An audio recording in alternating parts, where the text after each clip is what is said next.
ভিতরে শুধু রাজনীতি নাই, গোটা বিশ্বকে রাজনীতিকে আমি শিখাই, অর্থনীতি শিখাই, পৃথিবী চলবে কিভাবে তা আমি দেখাই।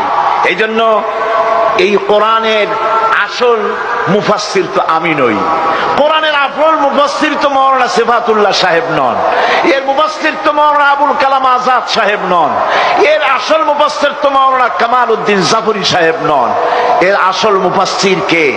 কোরআনের আসল মুফাসসির, জেনুইন অথেন্টিক ইন্টারপ্রেটার, আল্লাহর পক্ষ থেকে নিয়োগ প্রাপ্ত মূল মুফাসসির যিনি, মূল তরজমানুল কোরআন, কোরআনের ভাষ্যকার যিনি, তিনি হচ্ছেন সর্বকালের সর্বযুগের সর্বশ্রেষ্ঠ মহামানব বিশ্বনবী জনাবে মুহাম্মদ রাসূলুল্লাহ সাল্লাল্লাহু আলাইহি ওয়াসাল্লাম।